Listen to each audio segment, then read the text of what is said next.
Bardic necessity. They say, history is written by the victors.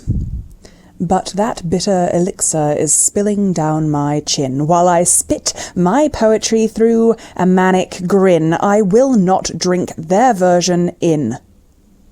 You see, I'm culturally grounded in this place, which is populated by a minority race and places practicality over a pretty face.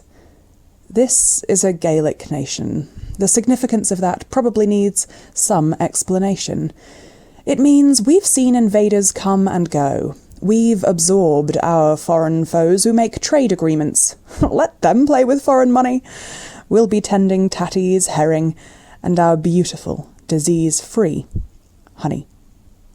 Politicians pay for polished stories to be published. Ours are past, pissed proclamations down the pub. We talk of our rides through the language of our roots, but there is more to our history than the holes worn in our boots. We share folk music, all that twiddly-diddly-dee.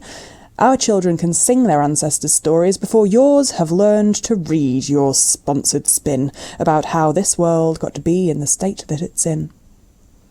I didn't grow up in a rural environment. I searched for Silky's discarded skins to slip my mermaid's purses in. I sang at the guild, hunted the wren, and the fenoddery, and the begane. I grew with absolute certainty that you shouldn't have to close your door with a key, because in actual fact, it's wrong to steal. And I didn't live in fear.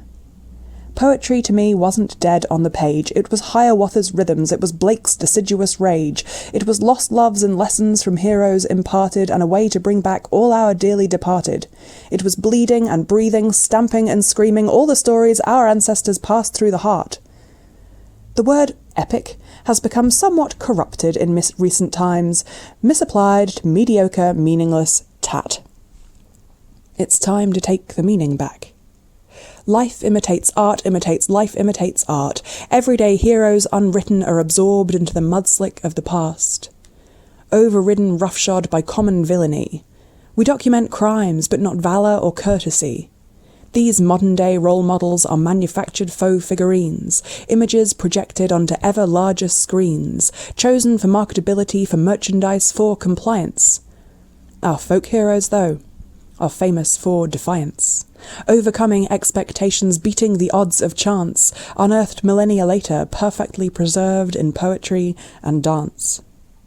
These fertile traditions that we all take for granted are where the seeds of verbal histories are planted. When history is written by the victors, it ends up in a book pile burnt.